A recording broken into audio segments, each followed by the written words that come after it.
are Locked On Seminoles, your daily podcast on the Florida State Seminoles, part of the Locked On Podcast Network. Your team every day.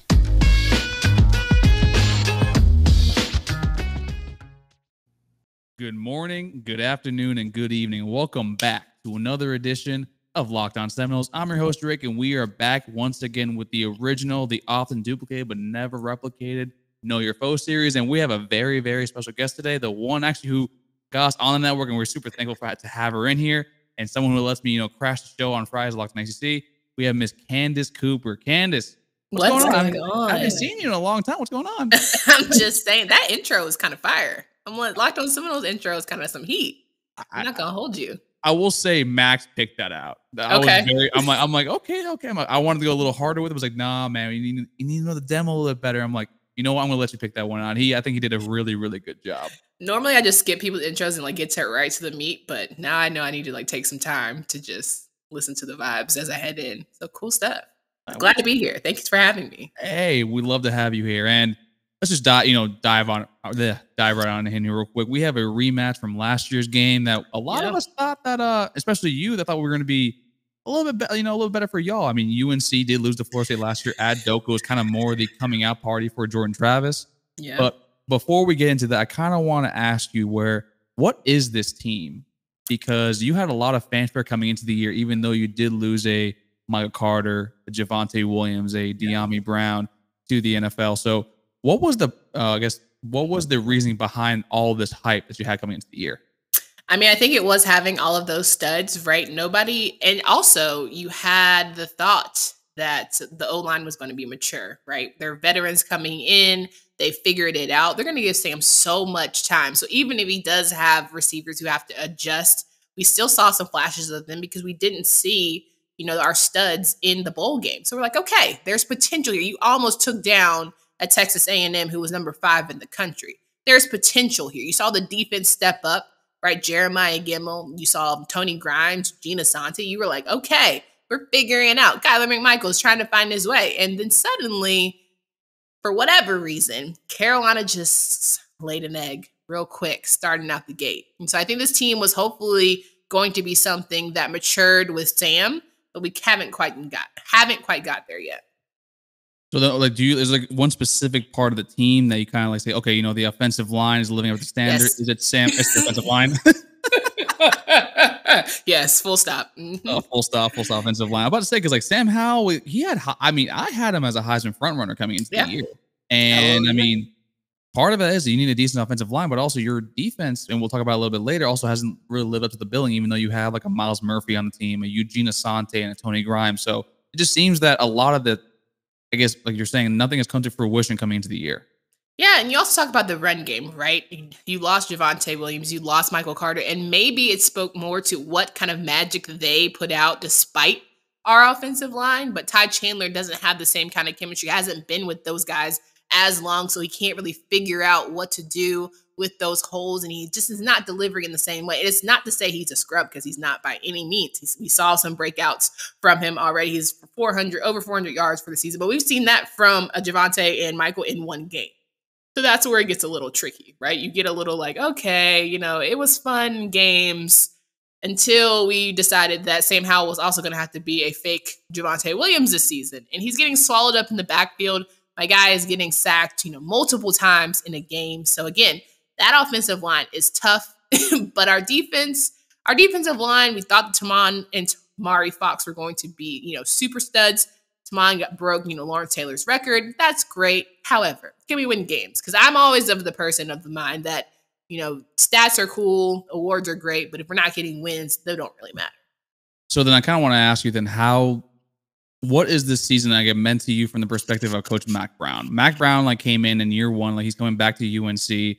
Y'all didn't have such high expectations, but he performed, pretty well. He beat Miami his first year. And then in year 2, you just basically, like you said earlier, you just took the entire country by storm with Sam Howell and with all these weapons. And then this year has been, I just said earlier, kind of laid in the egg. I guess, what's the fans' perspective with Coach Mack Brown now? So everyone loves Mack, right? I think Mack has the flavor. He has the Jordans. He has all of the energy that the coaches before him didn't exactly bring. And he's had some strong, some good wins and flashes of really good players who've made national attention. He also is a great salesman, right? He can sell water to a drowning man. So we love that for him. But the same token, I feel as if, recruiting has been his main stickler at the moment, and not necessarily the X's and O's of what the current team is, right? He'll be the first to tell you, he'll keep it real and honest in all of his pressers about what the team is and isn't. But when you go on the national stage, you're selling us, right? You're selling the dream. You're letting everybody know we're so great. We're so awesome. You're selling that to the recruits. You're getting hyped. You're dropping the videos and the gist every time we get an amazing 5-star. And now that's become our thing. 5 stars are great, but can they deliver on the field? You're from a Florida State team whose brand is loyal, and you got 5 stars like it's, another Cheerio. So you're wondering, why can't these guys deliver? Miami, who's used to having studs, can't deliver the X's and O's. So I think it's one of those things now where having the names, as a part of your arsenal are great, but can they actually deliver when it comes to game time?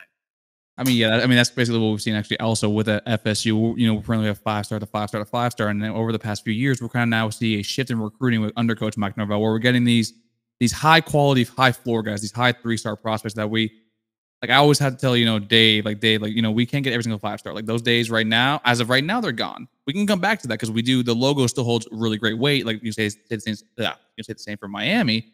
But for right now, it's really difficult to keep the talent in state also because you have Clemson's out there, Alabama as well. And then I can't imagine how difficult it is for UNC as well with Clemson just being right there. And then just your talent pool is already so small. Yeah, you compete with the Clemsons of the world, but it's different. Mack Brown mentioned how normally you never talk about Carolina. You don't talk junk about this university or like guys who want to come here, but that was sort of becoming the thing. So that made them feel good. Like, okay, we're actually making some changes around here. But for the longest time, it was competing with NC State. Dave Doran is a great recruiter, in my opinion. And so now that you finally have like an even keel, people are like, okay, I'm going to have that in-state energy that they were really pushing. You see that, but at the same time, again, is it actually delivering on the field? So then before we go to break and head into actually the X's and O's on offense and defense, I do want to ask you, how long do you actually think Mack Brown is going to be at UNC? And do you have someone already on staff, whether it be, one of your defensive coordinators, I'm joking about that, by the way, or your offensive coordinator there that to replace him when actually it's time to go? I would be upset if Coach Bateman, who is our defensive coordinator, Jay Bateman, and Phil Longo, our offensive coordinator, were the head coach. I just don't see it. I think that they have too many miscues. And again, you have too much talent for them to look lost on the field at times or get swallowed up, especially when it comes to the defense. They get ran over. So I'm just like, Bateman, what we got going on? If you can't teach fundamental tackling, absolutely not. But in the same vein, I think that Phil Longo sometimes does plays and tries to play calling is super questionable. So I think Mack has about 2 to 3, Lord willing, and the creek don't rise. My guy is 70, right?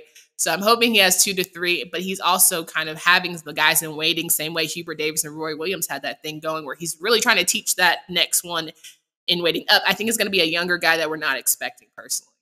Hey, maybe you might go out there, grab Luke Fickell, maybe a Marcus Freeman as well. Those are me. Or maybe, I heard Greg Schiano apparently is now popping up Miami rumors, and now I'm like, really? Schiano down in Miami? That's something that's not going to happen at all whatsoever. But before we dive on it, I'd really be remiss if we talk about our friends over at Built Bar. Built Bar, Candace, what's your favorite flavor of Built Bar, by the way? Definitely mint brownie. I'm a mint girl. All right. I'm a big Cherry Barcia guy. Max is the peanut butter brownie kind of guy. And then Dave is a nutcase. He actually has the salted caramel in there. He's got the coconut, the raspberry. But folks, try Built Bar. It's the best and most delicious, copyright trademark flavor protein bar actually out there. And if you go to built.com, use promo code LOCKED15, you'll be able to get 15%. That's 15% off your first order. Built Bar, the official protein bar of the U.S. track and field team. And folks, trust me, if it's good enough for them, it's good enough for you. And we are back right now with Candace Cooper of Locked On ACC, formerly Locked On Tar Heels. And now we're going to dive into the fun part of the show, offense, because both our teams typically have decentish offenses, I think I would say. Decent, and for sure. You did have to replace one De'Ami Brown and a Daz Newsome, like 2 very, very stalwarts of the program offensively. But you have a kid there by the name of Josh Downs who. Let's talk about him. Talk about him. Tell me more about him, because that's definitely someone that we're going to be hearing a lot about this coming Saturday. Yeah, Josh Downs, averaging 15 yards for his carries on the season, and he is a guy that is super quick. One who was supposed to go to a different university, but just happened to take a trip at Carolina while he was in town and ended up committing. And I think that probably was the best decision of his life because he's gotten to be a star and a stud for Sam Howell. Easy connections. And of course, when you have a great quarterback and they find their one guy, they pretty much are going to him every single time. I think Josh is just one where he's super shifty. I hate to use like really generic terms, but he is fast as hell when he gets that ball, and he is hard to tackle. And I think that's something that Carolina is definitely struggling with. They're trying to find guys who can find separation and then make something out of plays, especially when that offensive line breaks down. But he's been able to do that so far this season. And then he's complemented by two really good players in Emory Simmons and Antoine Green as well, too. And it's not been the star wide receiver for each team that's kind of burned us this year. It's always been the role players between Emory Simmons and Antoine Green, like that have kind of capitalized on FSU's miscues in the secondary. Do they have the capability to continue that trend on Saturday, or do you see them more still trying to lead and start trying to force feed Josh Downs? I think they're going to still try and force feed Josh Downs, but I think it's going to be big games for like Kamari Morales, and then can Ty Chandler give a little action there? But Garrett Walston, can he be a tight end? We know, big tight ends are always been an issue. We saw that last season with Bo Corrales. So maybe, we can still have some energy and good, I want to say, just consistent downs. Can we have that 3rd and 7 and keep the ball rolling? I think we give Sam enough time to throw? It really comes down to how much time we can give Cam. Can Ty Chandler get that first, and 7 and get some breathing room for the Tar Heels? And just a heads up, Max, since I know you were dying about this question, Bo Corrales is not playing in this game, folks. You don't remember last year, Bo Corrales is the wide receiver for UNC that had 4 catches and 114, 118 yards with what some people might call a holding call at the end of the game that should have been called on Miko Dotson, but that I don't think does account for the drop pass by Javonte Williams to end the game as a whole. But speaking of Javonte Williams, he was probably one of the best running backs probably in the entire country. And we see him right now with the Denver Broncos absolutely eating it up. And he had a nice running mate with Michael Carter, who also is now with the Jets. It speaks a lot to y'all's backfield when you have 2 NFL prospects back there.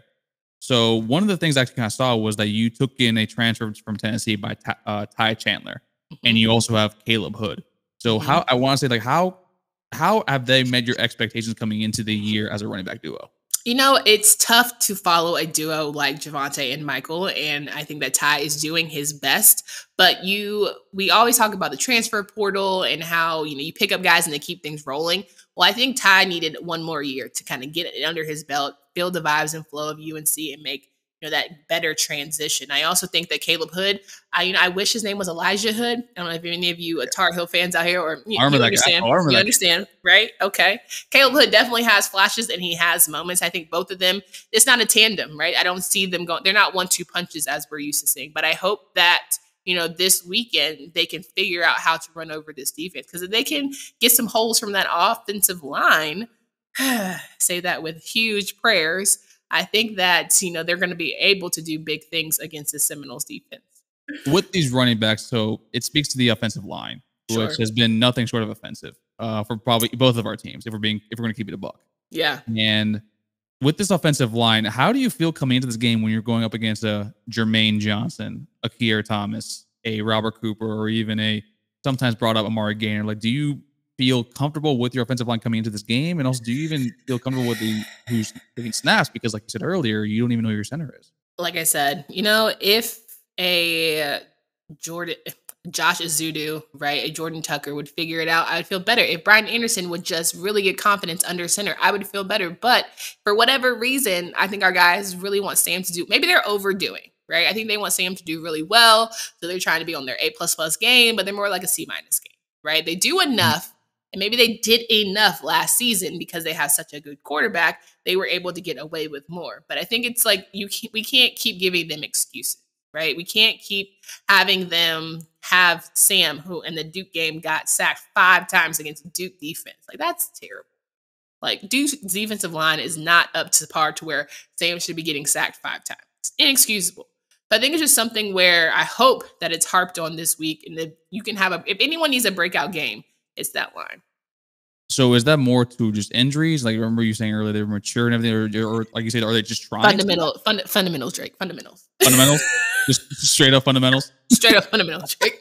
Straight up fundamentals. I wish I could say injuries and so many, but at some point by week 6, everyone's playing with a little bit of wear and tear, right? So you had, for whatever reason, the abilities to do this last year. And again, yes, your receivers were able to create separation a little bit quicker, but we look to you to be the same way we look to Boston College type offensive line. We want you to be of that. We want to talk about you the same way, right? We want to have, multiple guys on our all ACC list. And we unfortunately only had one. I believe it was Josh on there at the beginning of the season. And hell, Sam Howell was the ACC player of the year. Now look at him. But y'all are making him look bad. So I think everyone just needs to figure out their assignments and truly just give Sam time. So the fundamentals got to be sound coming into Saturday.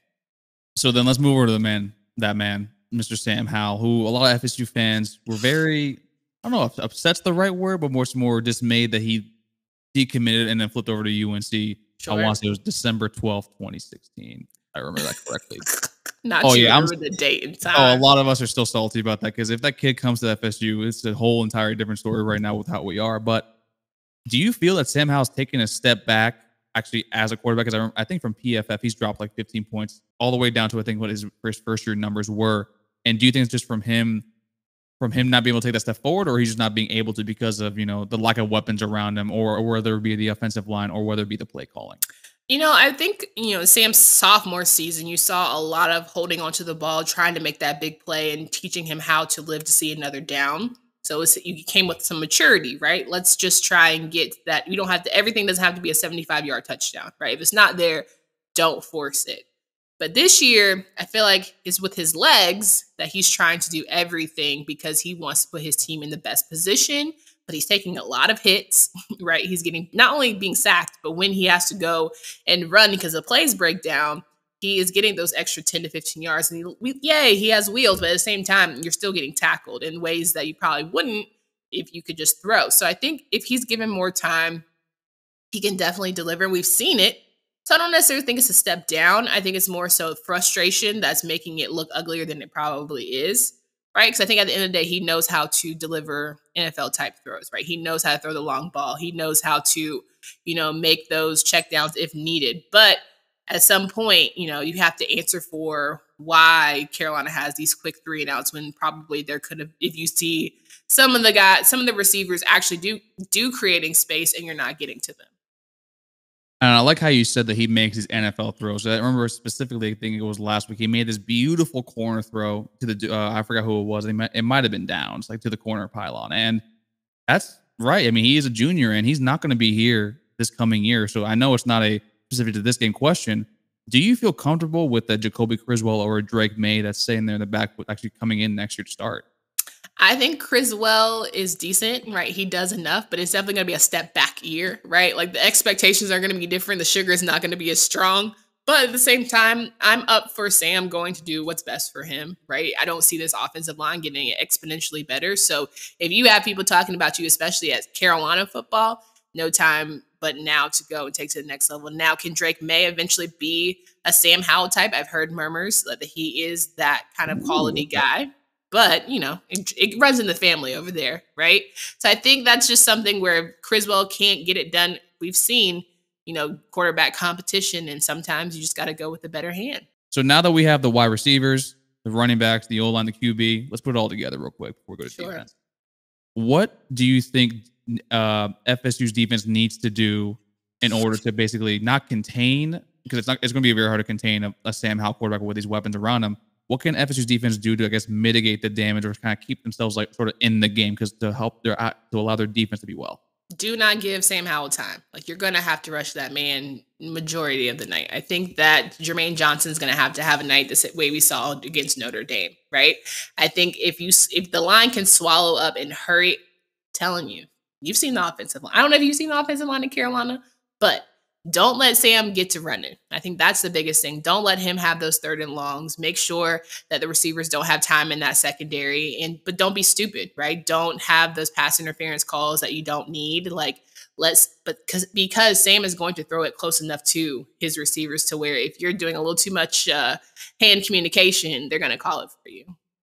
All right. Love to hear then, folks. Before we get over defense, I'll be remiss if we did not tell you about our friends over at betonline.ag. And folks, you know what month it is? It's not October, it's Locktober. And one of my favorite things actually to do with guests on here is to give them the betonline.ag line of the day. Candace, I'm actually going to give you a line. Okay. And I want to see what you pick for this game. And I know I want to go a little bit away from college football. I want to go something a little more close, near, and dear to your heart because I can tell from your tweets. You're a big Giants fan. Huge. Unfortunately. Yep. And I'm so sad. I'm a Marlins fan and a Panthers fan. Trust me. I'm depressed the majority of the year, and FSU football hasn't helped me out that much. But we have the New York Giants, I think, traveling to Jerry World, or the Death Star, as I like to call it. The Giants are 7.5-point underdogs actually heading into town. Of course they are. What are you taking in that game?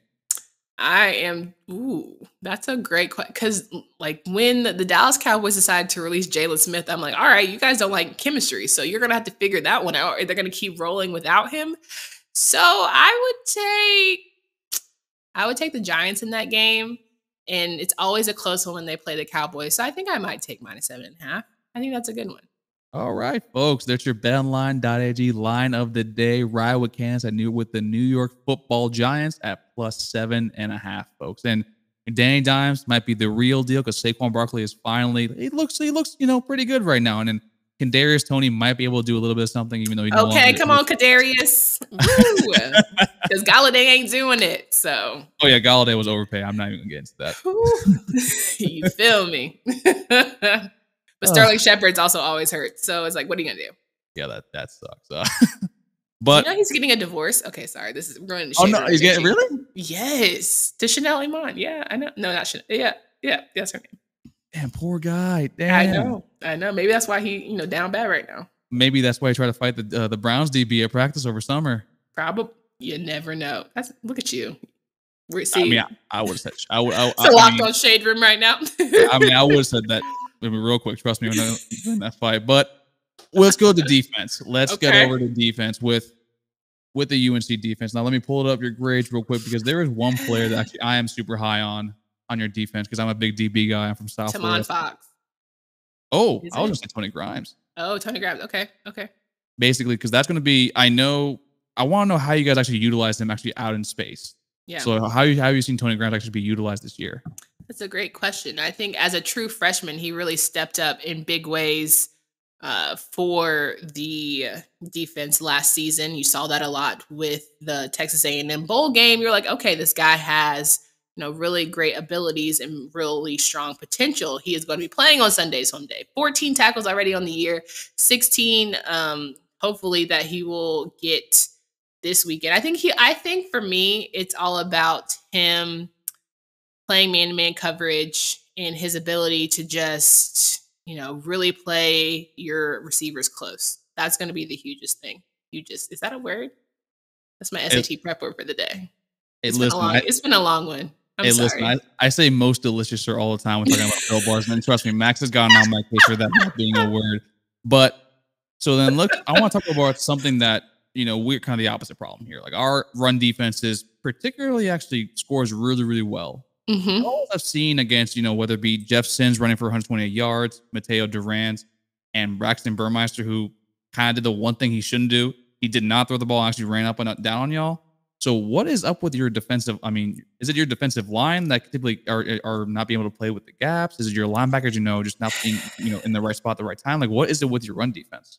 All right, we're gonna do this. Let's do this, right? So I think that it's our our line is decent, right? But then you think about the linebackers, and I feel like Jeremiah Gemmel has been talked up to be the leader. He is leading in total tackles on the season, but when it comes to just looking like they don't know their assignments, that's the biggest part for me. It seems as if they look lost every single time they play, and I don't know if that's a coaching thing or what. But also, when it comes to open field tackles, they struggle. So, like, if someone has an explosive play, for whatever reason, wrapping somebody up is just so rocket science to them. And like, if you can't get the fundamentals down, son, I don't know what we're talking about. You can forget like blocking at the line. If you can't tackle somebody, like you can't hug somebody, wrap somebody up, then what are we even saying here? Why are you playing defense?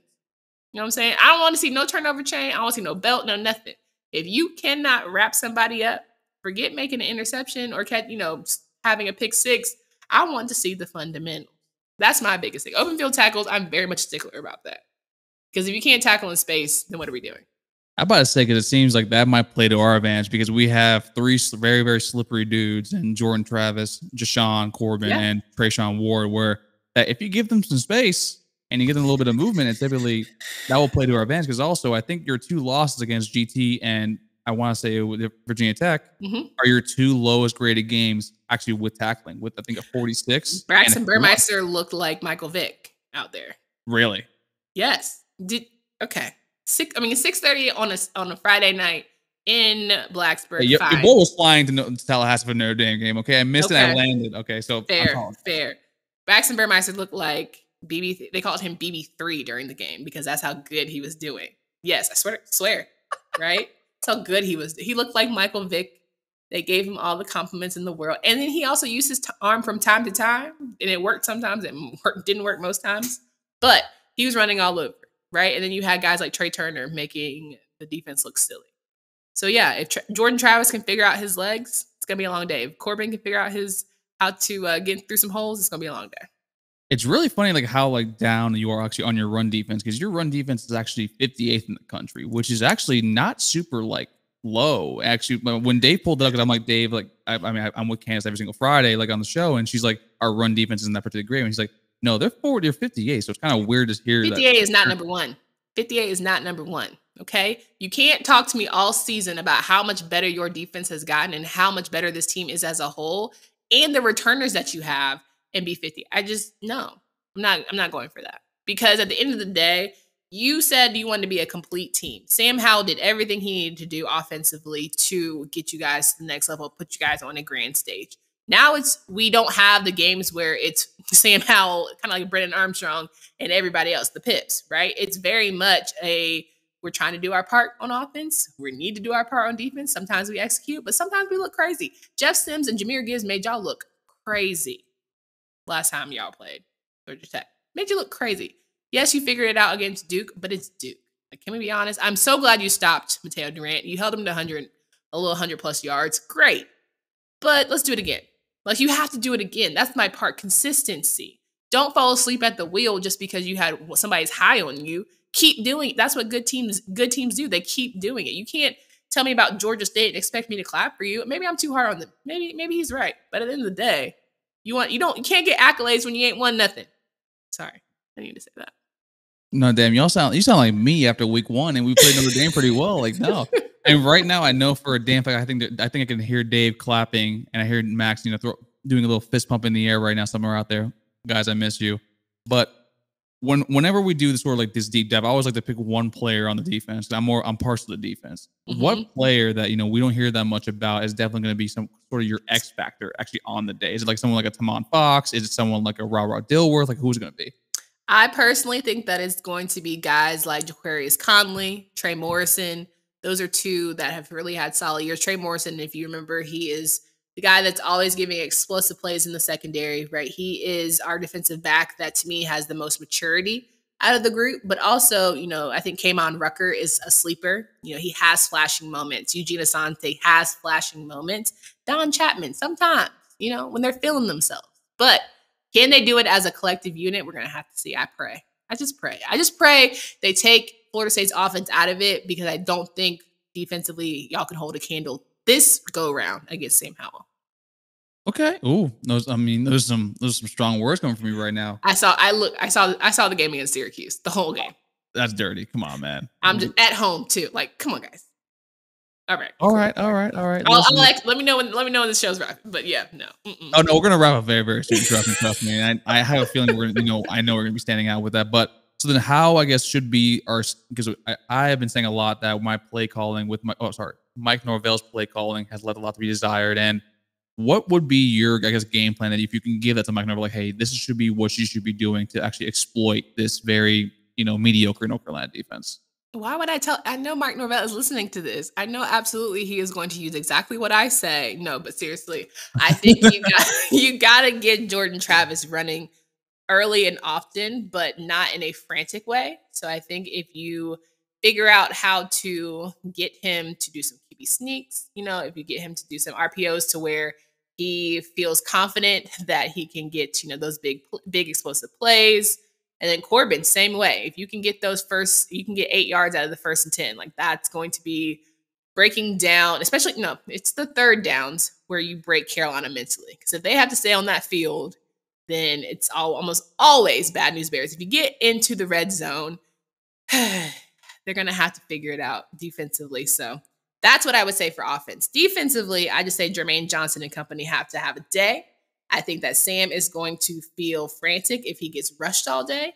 And that offensive line, it can get exposed. But I will also say, if the defense talks junk to the offensive line will end up having an amazing day. You can ask Virginia defenses as to why. Now, do I say Virginia defense is the same as Florida State? No, but allegedly, when they were starting talking trash about Carolina's offensive line figured it out.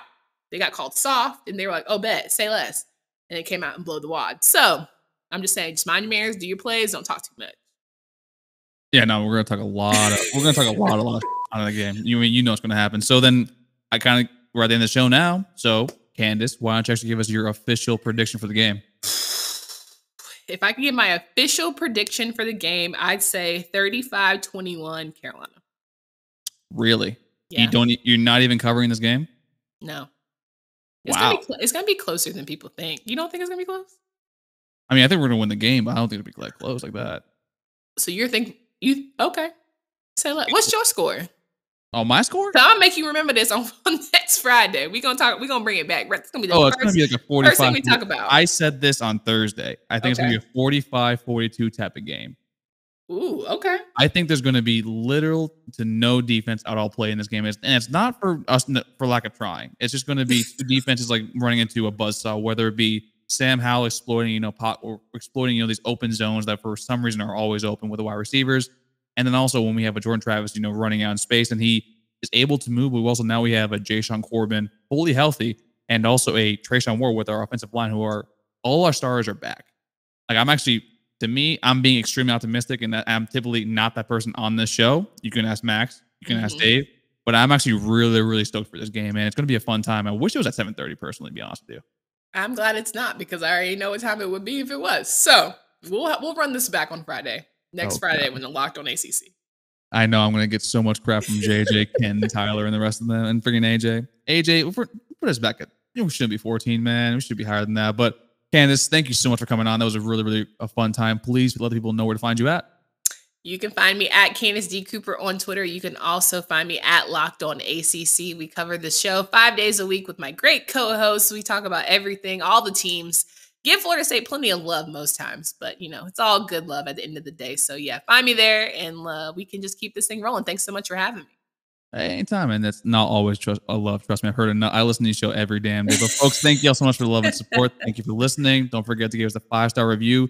T-Don, thank you so much for the 5-star review. Actually, by the way, with your agreeing with me about the Jordan Travis, Chubba Purdy, Mackenzie Milne hype, and we will read more 5-star reviews on 5-Star Fridays.